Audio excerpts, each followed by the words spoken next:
शहर के बीचों बीच एक बहुत बड़ा मकान था। ऊंची दीवारें, भारी दरवाजे और अंदर सोने चांदी से भरी तिजोरियां। उस मकान का मालिक था एक प्रसिद्ध व्यापारी। लोग उसे अमीर कहते थे, लेकिन कोई उसे अपना नहीं कहता था। रात का समय था, पूरा शहर सो चुका था, पर उस मकान की एक खिड़की में अभी भी दीपक जल रहा था। व्यापारी फर्श पर बैठा था, सामने सोने के सिक्कों का ढेर लगा था। उसकी उंगलियां सिक्कों को छू रही थीं, जैसे कोई माँ अपने बच्चे को छूती है। उसकी आंखों में चमक थी, पर शांति नहीं थी। वो खुद से बुदबुदाया, बस थोड़ा और कमा लूं, फिर चैन से जीऊंगा। दरवाजे पर हल्की दस्तक हुई। उसकी पत्नी खड़ी थी, चेहरे पर थकान, आंखों में नमी। इतनी रात हो गई, सो जाइए, उसने धीमे स्वर में कहा। व्यापारी झिल्ला उठा। तुम समझती नहीं हो, पैसा नहीं होगा तो सम्मान नहीं होगा। दुनिया पैसों से झुकती है। पत्नी चुप रही। उसने बस इतना कहा, दुनिया झुकती होगी, पर घर तो टूट रहा है। उसने बात पूरी भी नहीं की थी कि व्यापारी ने सिक्के समीटते हुए कहा, घर घर पैसा से चलता है, भावनाओं से नहीं। उस रात घर की दीवारें भी जैसे सिसक उठीं। कभी यही व्यापारी एक गरीब बालक था, फटे कपड़े, नंगे पैर और आंखों में भूख। बाजार में जब वो अपनी माँ के साथ खड़ा होता, लोग उन्हें दुत्कार देते। एक दिन एक अमीर आदमी ने उसकी माँ को सबके सामने अपमानित किया था। उस दिन बालक के दिल में आग जल उठी। उसने मुट्ठी बांधकर कसम खाई कि एक दिन मैं इतना अमीर बनूंगा कि दुनिया मेरे आगे झुकेगी। समय बीता, मेहनत की, पर मेहनत के साथ चालाकी भी आई। उसने व्यापार सीखा, मुनाफा सीखा और धीरे धीरे ईमानदारी को पीछे छोड़ दिया। उसकी दुकान पर गरीब किसान आते, वो तौल में थोड़ा कम देता, ब्याज पर पैसे देता तो ऐसा जाल बुनता कि आदमी जिंदगी भर निकल न पाए। जब कोई रोता, वो कहता, व्यापार में भावना नहीं चलती। लोग उससे डरते थे, सम्मान नहीं करते थे, डरते थे। एक दिन एक बूढ़ा किसान उसके पास आया, हाथ जोड़कर बोला, मालिक, इस बार फसल खराब हो गई, थोड़ा समय दे दीजिए। व्यापारी ने ठंडी आंखों से देखा। समय समय भी पैसे से मिलता है। बूढ़े की आंखों से आंसू बह निकले। वो धीरे धीरे चला गया। उस दिन दुकान के बाहर खड़ा एक छोटा बच्चा ये सब देख रहा था। उसकी आंखों में वही दर्द था जो कभी उस व्यापारी की आंखों में था। पर व्यापारी को कुछ महसूस नहीं हुआ। उसके घर में सब कुछ था, महंगे बर्तन, रेशमी कपड़े, सोने की थालियां, लेकिन हंसी नहीं थी। उसका बेटा उससे दूर दूर रहने लगा था। एक दिन बेटे ने पूछा, पिताजी, आप खुश क्यों नहीं रहते? व्यापारी चौंक गया। उसने तुरंत कहा, मैं खुश हूं, देखो मेरे पास कितना धन है। बेटे ने मासूमियत से कहा, लेकिन आपकी आंखें तो हमेशा थकी रहती हैं। उस रात व्यापारी देर तक आईने में खुद को देखता रहा।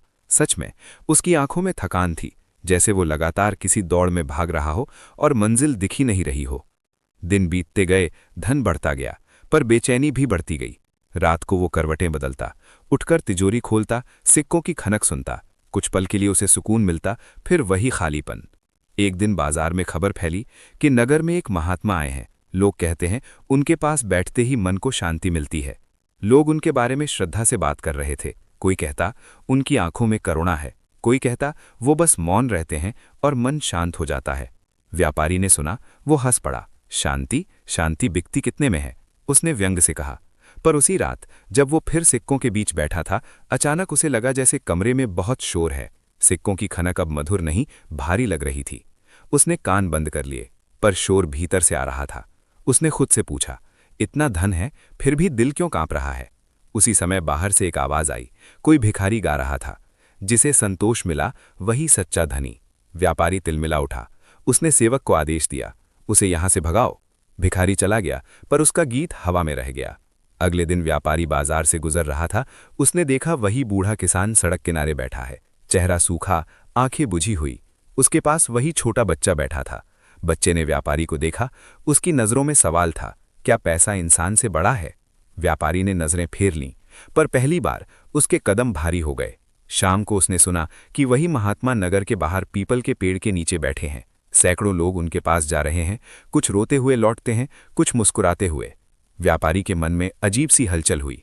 क्या सच में कोई ऐसा है जो बिना धन के शांति दे सकता है?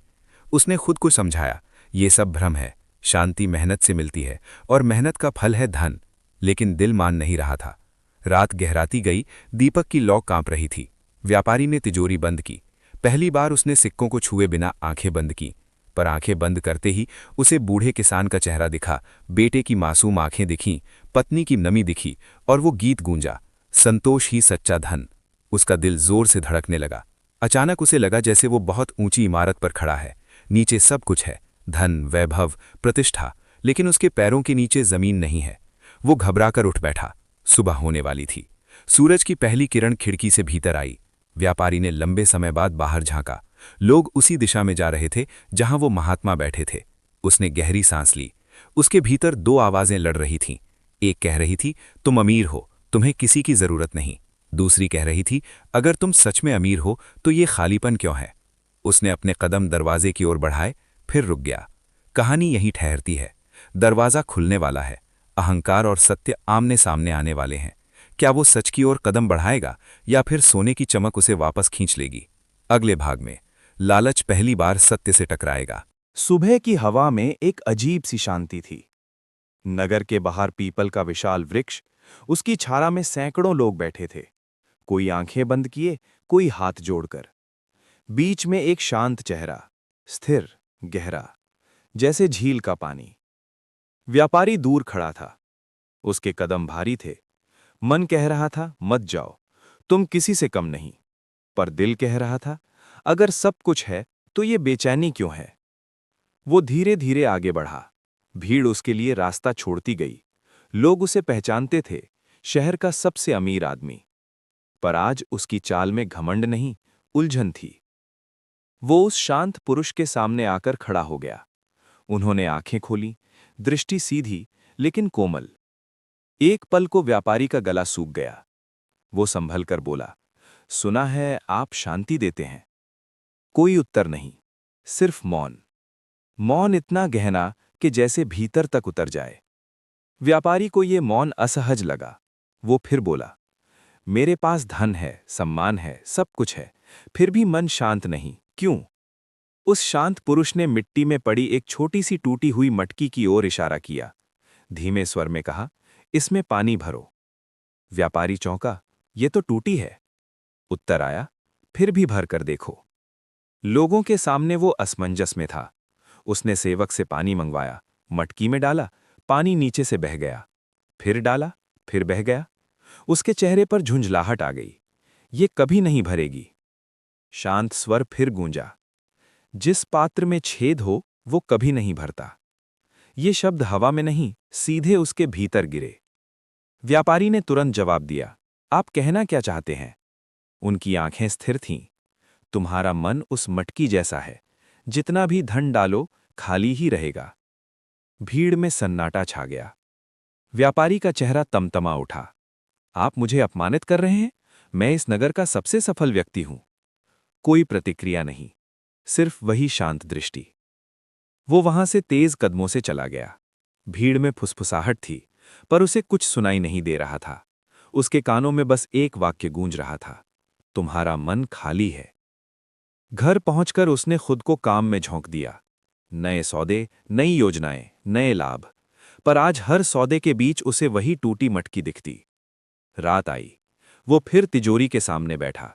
सिक्कों की खनक सुनने की कोशिश की, पर आज आवाज अलग थी, जैसे किसी गहरे कुएं में गिरती हो। उसने आंखें बंद की। मटकी, पानी और वो शब्द। उसने खुद से कहा, यह सब भ्रम है, मैं कमजोर नहीं हूं। पर तभी उसे याद आया, बूढ़ा किसान। उसकी भी आंखें कभी उम्मीद से भरी थीं और आज सूनी थीं। पहली बार व्यापारी ने खुद से सवाल किया, क्या सच में मैं भर रहा हूं या बस इकट्ठा कर रहा हूं? दिन बीतते गए। वो महात्मा की बात भूलना चाहता था, पर भूल नहीं पाया। एक शाम उसका बेटा उसके पास आया। धीरे से बोला, पिताजी, आज मैं उस महात्मा के पास गया था। व्यापारी चौंक गया, क्यों? बेटे ने मुस्कुराकर कहा, वहां बैठकर अच्छा लगा। कुछ बोले नहीं, पर मन हल्का हो गया। व्यापारी के भीतर कुछ कांपा। क्या उन्होंने तुम्हें कुछ दिया? उसने तीखे स्वर में पूछा। बेटे ने मासूमियत से कहा, हां, मौन। ये शब्द जैसे तीर बनकर लगा। उस रात व्यापारी सो नहीं पाया। वो छत पर चला गया। आसमान में चांद था। पहली बार उसने देखा, चांद के पास कुछ नहीं, फिर भी वो पूर्ण है। उसने खुद से पूछा, क्या मेरे पास बहुत कुछ होने के बाद भी मैं अधूरा हूं? अगली सुबह फिर खबर आई, महात्मा आज भी वहीं बैठे हैं। व्यापारी का मन फिर बेचैन हुआ। वो सोचता रहा, जाऊं या ना जाऊं।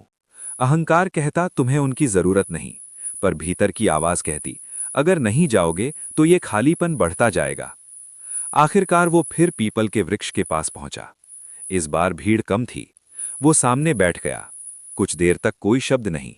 फिर धीमे स्वर में पूछा, अगर मेरा मन टूटी मटकी है तो उसे भरा कैसे जाए? उत्तर तुरंत नहीं आया। लंबा मौन। फिर आसमान अचानक बदल गया था। कुछ दिनों से समुद्र के रास्ते आने वाला उसका सबसे बड़ा व्यापार रुका हुआ था। जहाज में अनमोल सामान था। मसाले, रेशम, सोना सब उसी में था। उसने बड़े लाभ की उम्मीद में सब कुछ दांव पर लगा दिया था। उस दिन सुबह सुबह एक सिपाही हाँफता हुआ आया। मालिक, समुद्र में भीषण तूफान आया था। व्यापारी का दिल जोर से धड़का। तो उसकी आवाज सूखी थी। सिपाही ने सिर झुका लिया। जहाज डूब गया। जैसे किसी ने समय रोक दिया हो। कुछ पल तक व्यापारी कुछ बोल ही नहीं पाया। फिर अचानक हंस पड़ा। अफवाह होगी, मेरा जहाज इतना मजबूत है वो नहीं डूब सकता। पर सच्चाई अफवाह नहीं थी। खबर पूरे नगर में फैल गई। लोग फुसफुसाने लगे। किसी ने सहानुभूति नहीं जताई, बस कहा, जिसने दूसरों का खून निचोड़ा आज उसका भी नुकसान हुआ। ये शब्द हवा में थे, पर उसके कानों तक पहुंचे। वो गुस्से से कांप उठा। सब मेरे खिलाफ क्यों हैं? उसने खुद से पूछा। घर आकर उसने हिसाब खोला। नुकसान बहुत बड़ा था, लेकिन अभी भी उसके पास काफी धन था। उसने खुद को समझाया, ये सिर्फ एक झटका है, मैं फिर खड़ा हो जाऊंगा। पर तूफान यही नहीं रुका। कुछ दिनों बाद खबर आई, उसका साझेदार सारा नकद लेकर भाग गया। वही व्यक्ति जिसे उसने अपना दाहिना हाथ कहा था। व्यापारी की मुट्ठियां भिज गईं।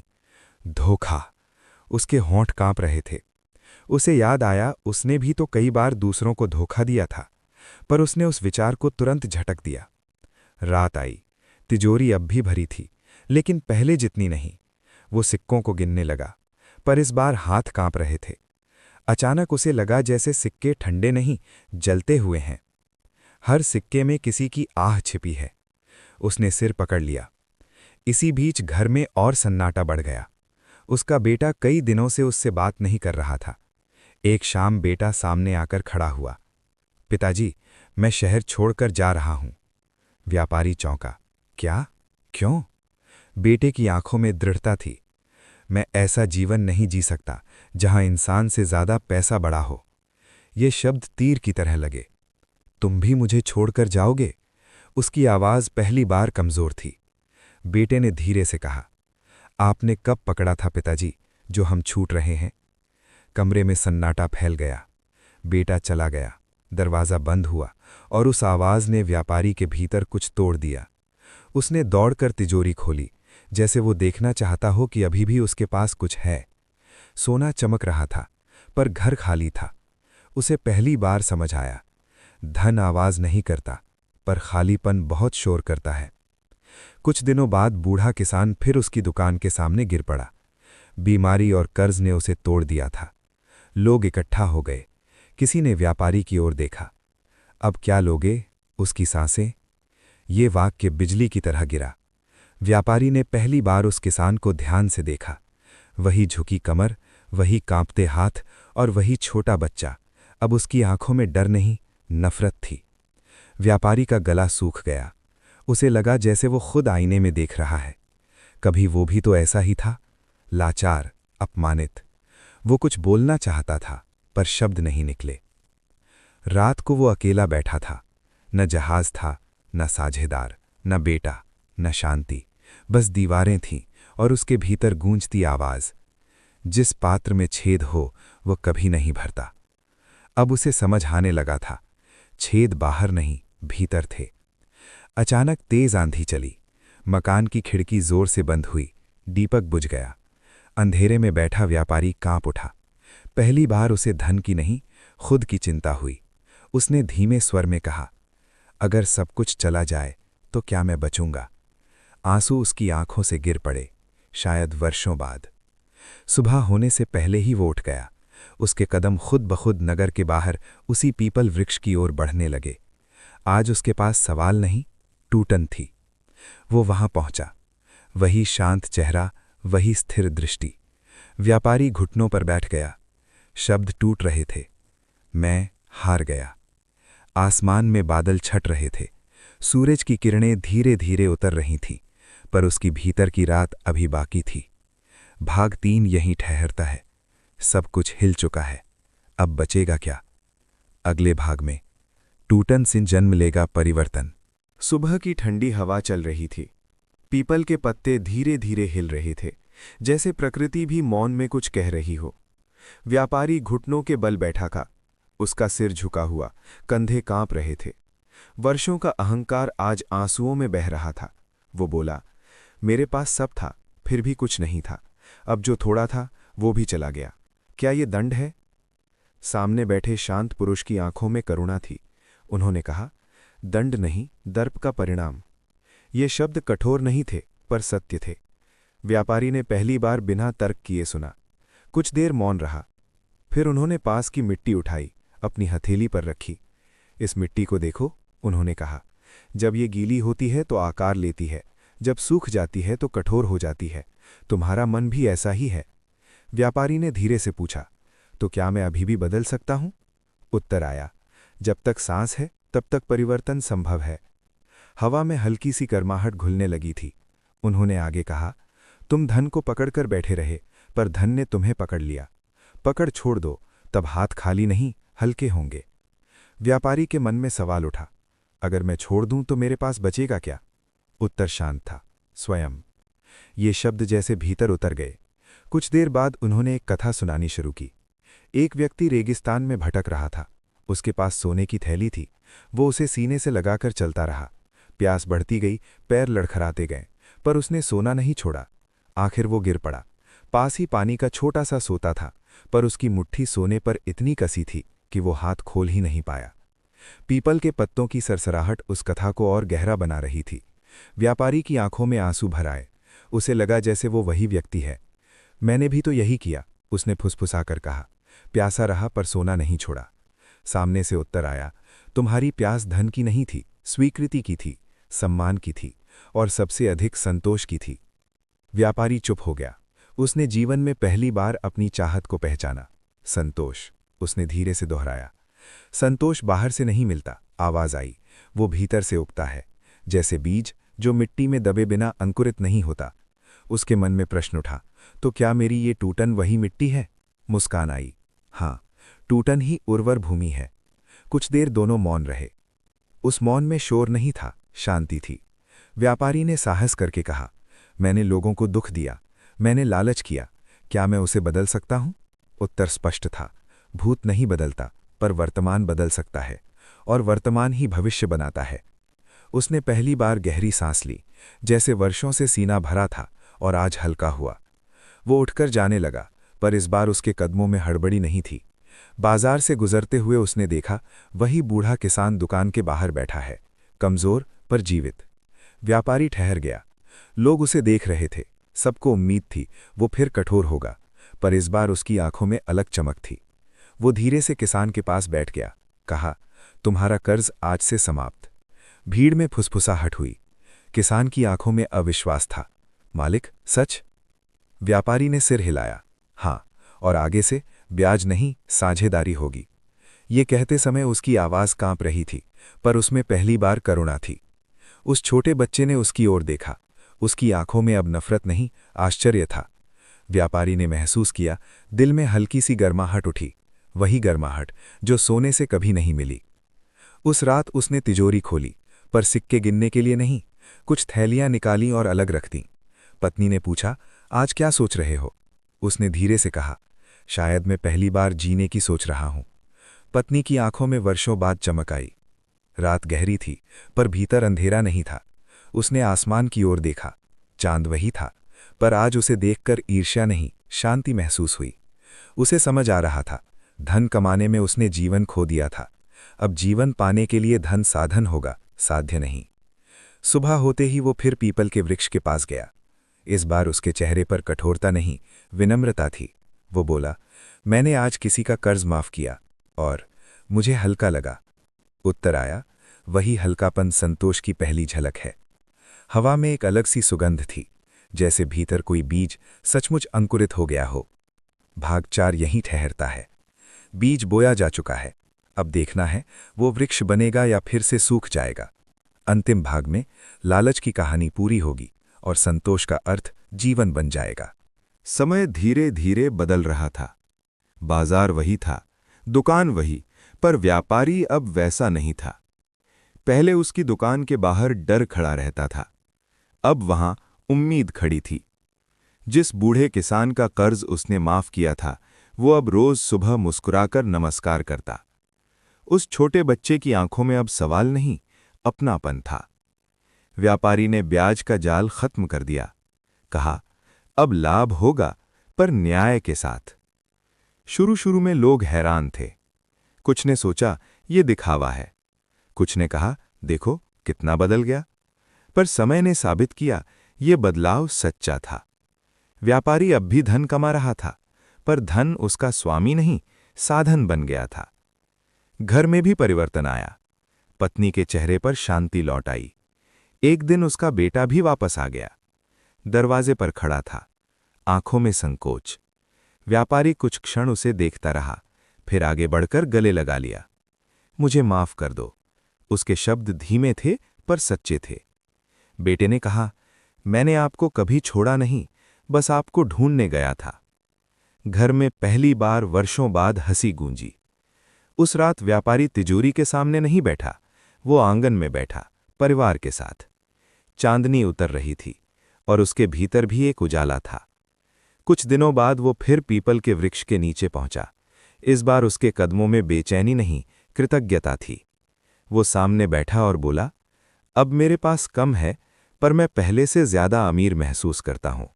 क्या यही संतोष है? शांत मुस्कान उभरी। उत्तर मिला, जब तुम्हें और की भूख कम हो जाए और जो है में आनंद मिलने लगे, वही संतोष है। व्यापारी की आंखें नम हो गईं। उसने कहा, मैंने जीवन भर सोना जोड़ा, पर असली धन तो आज मिला है। हवा में गहरी शांति थी। कुछ देर मौन रहा, फिर वो उठा। जाते जाते उसने पीछे मुड़कर देखा। पीपल के पत्ते हिल रहे थे, जैसे आशीर्वाद दे रहे हों। दिन बीतते गए। व्यापारी का व्यापार स्थिर रहा, बहुत बड़ा नहीं, पर पर्याप्त। पर अब वो हर सुबह खुद से एक सवाल पूछता, क्या आज मैं संतुष्ट हूं? और जब उत्तर हां होता, तो वही उसका लाभ था। एक दिन वही भिखारी फिर गाता हुआ बाजार से गुजरा। जिसे संतोष मिला, वही सच्चा धनी। इस बार व्यापारी ने उसे रोका नहीं, उसे भोजन कराया और मुस्कुराकर कहा, तुम सही थे। उसके चेहरे पर जो शांति थी, वो सोने की चमक से कहीं अधिक उजली थी। और अब ये कथा यहीं पूर्ण होती है। सीख क्या है? धन कमाना गलत नहीं, पर धन के लिए जीना और जीवन को भूल जाना, वही भूल है। लालच की आग कभी नहीं भरती, वो जितना पाओ उतना और जलाती है। संतोष त्याग नहीं है, संतोष वो समझ है कि जो है वही पर्याप्त है। अगर आपके पास बहुत कुछ है पर मन बेचैन है, तो शायद पात्र में छेद है। और अगर आपके पास थोड़ा है पर मन शांत है, तो आप सच में धनी हैं। सच्चा धन तिजोरी में नहीं, हृदय में बसता है। आज अपने आप से पूछिए, आप क्या जोड़ रहे हैं, धन या शांति? यही इस कथा की अंतिम सीख है। संतोष ही सबसे